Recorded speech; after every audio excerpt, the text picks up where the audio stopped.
Olá, estudantes! Eu sou o professor Robson Anselmo Tavares, professor de Língua Portuguesa, e hoje venho falar especialmente para você, estudante do sexto ano, que está iniciando essa nova etapa em sua vida. Então, mas qual será o tema da aula de hoje? O tema da aula de hoje é, olhando para a tela, nós temos elementos linguísticos, paralinguísticos e cinésicos. Vocês podem me perguntar, mas o que são elementos paralinguísticos? E o que são elementos cinésicos? Já vou dar uma dica. Paralinguísticos, além da linguagem, além da língua. Vamos conhecer. Cinésicos tem a ver com o corpo. Vocês vão aprender comigo, estudantes do sexto ano, que nós falamos, nós nos comunicamos tanto por elementos paralinguísticos, a entonação, certo? O timbre de voz, como também com os elementos cinésicos, com os movimentos do corpo. Vocês vão conhecer. Mas, antes de mais nada, olhem para a tela e vamos ver a nossa reflexão de hoje. Então, hoje nós temos aqui, prestem bem atenção, quando eu danço, minha mente percebe, o meu coração sente e o meu corpo estremece. Não somente o que a alma quer externar, mas o que o espírito quer expressar. A dança é a expressão que integra, é um movimento de entrega. Talita Epitácio. Já perceberam a questão da dança, a questão do corpo, da emoção, da comunicação? Então, vamos lá, vamos conhecer bem a nossa aula de hoje. Na tela, nós temos o objetivo geral. Vamos lê-lo? O objetivo geral, certo?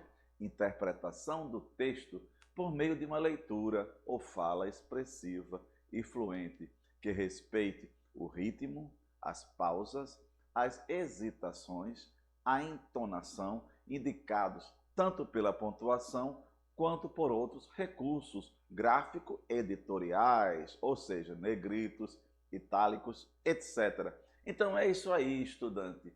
Hoje nós vamos conhecer essa questão, a comunicação, não só verbal apenas, vamos também ver o corpo, a comunicação do corpo. E é importante que vocês, estudantes, quando forem declamar um poema, ler uma contação de história, entender, certo? Que a entoação que vocês usam, o ritmo, até mesmo as hesitações e movimentos do corpo possuem uma comunicação. Vamos adiante. Na tela, trago para vocês o seguinte questionamento.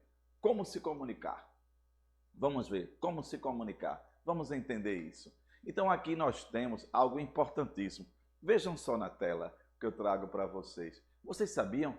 Gestos, olhares, postura corporal, ritmo da fala é uma expressão oral. Então os gestos, os olhares, a postura corporal e o ritmo da fala também comunicam.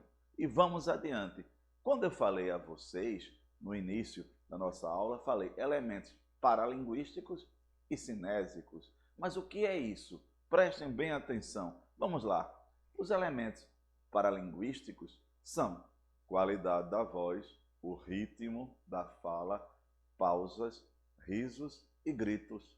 Os cinésicos são os movimentos, gestos, expressões faciais de uma exposição oral. Podem revelar o tipo e o planejamento prévio de uma exposição. Vejamos aqui. Então, nós temos paralinguísticos e cinésicos. Gravem bem, paralinguísticos, além da linguagem, além da língua. Cinésicos, do corpo. Então, prestem bem atenção. Já perceberam quando nós estamos nervosos, o timbre de voz, certo? E também as nossas posturas do corpo comunicam.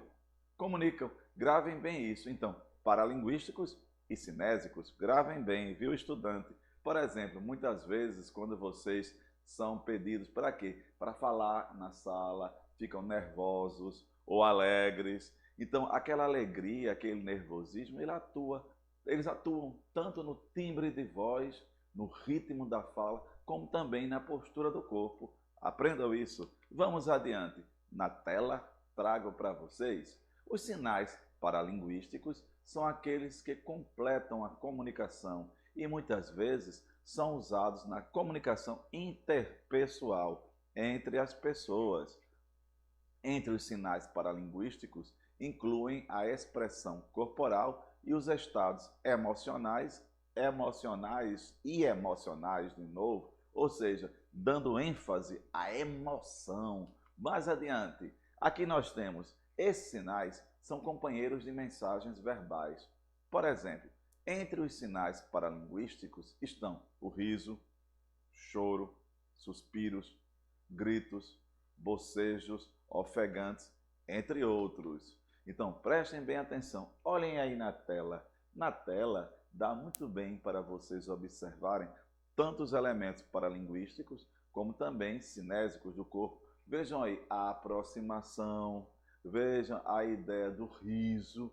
Então, essa foto, por si só, ela fala muito. Então, nós temos o quê? Os elementos paralinguísticos e cinésicos. Gravem bem.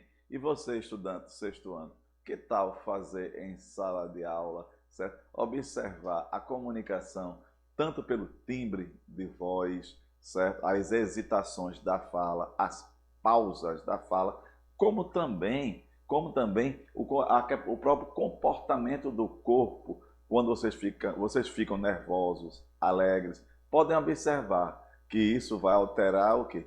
Tanto a questão da fala, certo? Quanto a questão do corpo. Então, paralinguístico e cinésico. E vamos adiante. Olhem na tela o que eu trago para vocês. O silêncio, o som do ar, da água, da música, entre outros elementos que podem complementar uma mensagem, também são elementos e sinais paralinguísticos. Por exemplo, a pausa que nós damos, o suspiro, o som da música, tudo isso são elementos paralinguísticos. E vamos adiante. Ainda nós temos aqui na tela, existem elementos que influenciam a diferenciação de sinais paralinguísticos. Alguns deles são a intensidade, o volume, o tom da voz, a fluência. Vejam só que quando nós estamos alegres ou tristes, preste bem atenção, o volume da nossa voz, o tom da nossa voz, a nossa fluência são modificados. Então, esses fatores são chamados de quê? As diferenciações paralinguísticas. Gravem bem, pode observar, intensidade, ritmo, a velocidade, a fluência que nós ficamos ou alegres ou tristes, ou também na própria situação de contar uma história, certo? Ler uma ficção. A diferença entre ler um conto para a criança, como também para uma representação teatral, ler um texto científico, a postura diante do público. Então, gostaria que vocês treinassem isso. E aqui eu coloquei para vocês 8 principais exemplos de sinais paralinguísticos sobre esse tom da fala, o ritmo. Vamos ver aqui? Primeiro, um exemplo. Vejam só, na tela eu trago um comercial de refrigerante. Geralmente mostra em seus comerciais de televisão uma pessoa ingerindo. Quando passa pelo último gole, produz um som que denota satisfação e sorrisos. Olha aí, uma pessoa justamente tomando um refrigerante. Veja só, justamente o que?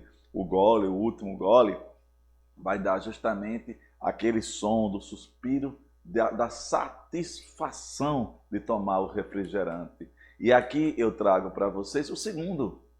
Quando uma pessoa empalidece, fica pálida, que vê que está doente, nesse exemplo, o sinal paralinguístico é visualizado na pessoa que empalidece. Por exemplo, olhando aqui, você observa muito bem, certo? Pelos sinais, pela estrutura, veja que a pessoa está doente, até mesmo os próprios bocejos que ela vai produzir, vai indicar o quê? Que está doente. Então, paralinguísticos são esses elementos. E mais adiante, aqui eu trago para vocês um terceiro exemplo paralinguístico. Se uma pessoa franze a testa, ela parece estar chateada. Franzir a testa é um sinal paralinguístico que caracteriza uma pessoa com raiva. Portanto, mesmo que a pessoa não expresse seu desconforto, o gesto em seu rosto traz seu sentimento. Então aqui tanto vai ter a expressão do corpo, certo? Quanto também o próprio som emitido da raiva, da angústia, da tristeza. Vejam só, olha aí, preste bem atenção, veja, franziu a testa, a pessoa provavelmente vai produzir um suspiro, um urro de tristeza, de alegria, de raiva. Então aqui nós temos o quê? Tanto o elemento paralinguístico como também o elemento cinésico. Gravem bem. E aqui eu trago mais um. O choro é um dos elementos de comunicação paralinguística mais reconhecidos, pois quando uma pessoa chora, pode-se concluir que seu estado emocional é triste. Olha aí o choro, coloquei um sinal da lágrima. Mais uma vez, nós temos tanto o elemento paralinguístico quanto o cinésico. Gravem bem. Tudo isso, estudante, é para que você saiba que a gente se comunica também pelo timbre da voz, pela intensidade, pelo ritmo e pelo próprio corpo, certo? É importante lembrar disso. E aqui eu trago o quinto exemplo. O riso é outro elemento notório da comunicação paralinguística. Quando nós rimos, nós estamos mostrando que estamos o quê? Alegres, felizes. Olha aí o som que nós emitimos. Olha aí, no caso, nós observamos, veja só a expressão facial do corpo, quanto também, provavelmente, o quê? O som emitido paralinguístico. E rir é um sinônimo de alegria, como nós já sabemos muito bem. E aqui nós temos o sexto. A expressão facial, por natureza, manifesta como as pessoas se sentem sobre algo. E essa expressão, muitas vezes, está atrelada a quê? A questão paralinguística. Vejamos aí, olhem aí na tela, alegria, tristeza, raiva, rancor, medo, etc. E provavelmente as pessoas que estão aqui representadas estão emitindo o quê? Sons.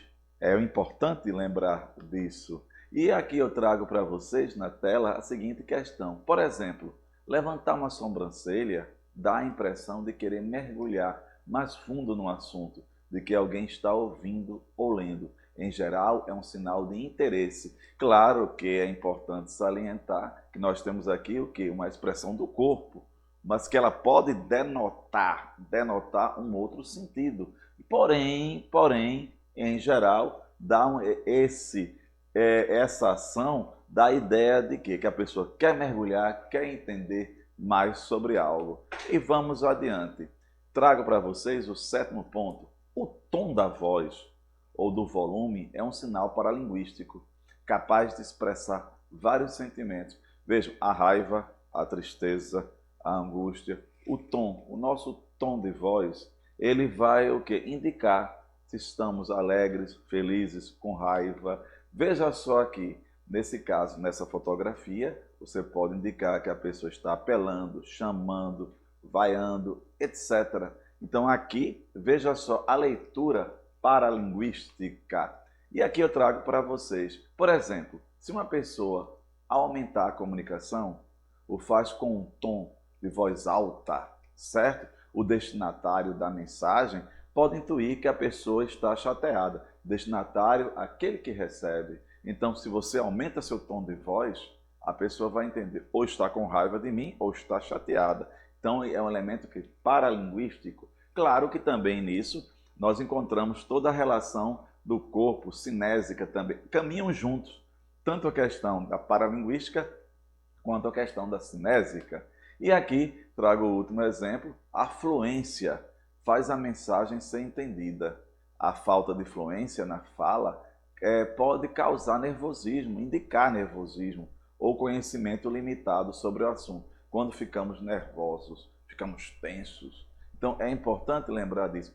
Perceberam, justamente em nossa aula, falar de elementos paralinguísticos e elementos cinésicos, ou seja, o timbre da voz, a entoação, a fluência, o ritmo, diz respeito, estão indicando para nós o quê? Uma ação, uma ideia, certo? E a aproximação do corpo, os gestos também comunicam. Então seria interessante que você, estudante, desse uma observada sobre isso. Por exemplo, em um debate, muitas vezes, quando nós não sabemos bem algo, aí ficamos ou tensos, certo? E essa tensão, tanto ela vai modificar nossa fala, quanto também a postura do corpo. E aqui trago para vocês, olha aí, a fluência, alguém falando, e o outro está escutando, está atento ou está assombrado, certo? Ele está atento, não é? Com a questão do outro, da fala do outro. E aqui eu trago para vocês a comunicação cinésica. Nós observamos nos exemplos anteriores que a relação paralinguística caminha com a cinésica. Mas vamos ver aqui a questão cinésica mais pontual. Vamos ver. Essa relação cinésica do corpo, ela é estabelecida pelo corpo, desenhada por cada uma das partes, dos movimentos, dos gestos, da postura e expressões faciais. Lembram disso? Então é a seguinte questão: os movimentos do corpo, o seu gesto de aprovação ou reprovação diante de um fato, comunicam. Aí, no caso, a pessoa vai entender, ou você está reprovando ou você está aprovando um determinado fato. Olhem aí na tela essas duas fotografias que trago para vocês, certo? De um lado nós temos os alunos sentados, os estudantes sentados em posição de atenção, escutando a música, o toque do piano da professora. Do outro lado, nós temos alguém que está repudiando a fala do outro. Veja só o gesto, olhe só as mãos. Gostaria que vocês observassem bem atentamente essas duas figuras. Veja só que os elementos cinésicos aí, movimentos do corpo, estão comunicando. E aqui eu tenho para vocês uma seguinte questão. É certo que é demasiado falível e pouco verossímil conotar uma postura, um gesto, um movimento, uma expressão facial, um olhar, um sorriso, de forma isolada, sem referência ao contexto. Parando aqui, olhando para mim, entendo. Contexto é a situação em que o texto é produzido. Porque vejam só, eu falei a vocês, elementos paralinguísticos e cinésicos. Paralinguísticos diz respeito a quê? Ao tom, ao timbre, à fluência. E cinésico do corpo. Não quer dizer porque a pessoa está com os braços cruzados, ela está reprovando aqui um determinado fato. Ela pode estar com frio, é falível, ou seja, não quer dizer sempre aquilo, não é 100% de certeza. Então é importante lembrar disso. A gente não pode reduzir toda uma situação só por um gesto. Possa ser que aquele gesto de estar com os braços cruzados seja apenas um frio, certo? Ou porque a pessoa simplesmente quer. Não quer dizer só a reprovação. Tem que olhar o contexto. O que é o contexto? É a situação de produção do texto. Então aqui trago ainda o fluxo cinésico do corpo e a interação verbal envolve o quê? Movimentos da cabeça, piscar de olhos, movimentos do queixo, dos lábios, da variação na posição do tórax, etc, etc. E trago para vocês a seguinte questão. Olhando aqui para a tela, nós temos o seguinte. Olhem só essas duas situações. Parecem o quê? Uma entrevista, né? Ou seja, duas entrevistas. Vejam só aqui a expressão corporal de cada um deles, certo? Analisem essas duas fotografias. Vejam bem e vejam os movimentos do corpo. Provavelmente, os movimentos do corpo vão alterar também o quê? Os elementos paralinguísticos. Então, estudantes, de forma resumida, eu quis mostrar a você estudante do 6º ano, que nós, certo, também passamos a ideia, certo, através da nossa entonação, do ritmo. Tente isso em sua sala de aula. Lê um poema, lê um conto. Veja a diferença de ler um poema, certo? Para ler um conto, para ler também justamente um texto científico. Veja os movimentos do corpo. Então, paralinguísticos, além da língua, a entonação, o ritmo, etc. E os cinésicos do corpo. Não quer dizer que sempre são daquela forma, mas a gente comunica. Isso em síntese. Em nossa aula de hoje, eu gostaria de lembrar a vocês, a comunicação também se dá tanto pelo timbre da fala, certo? Quanto também a questão dos movimentos do corpo. Então, é isso aí Então fica um forte abraço e tentem isso em sala de aula, estudar mais sobre o assunto. Forte abraço, professor Robson.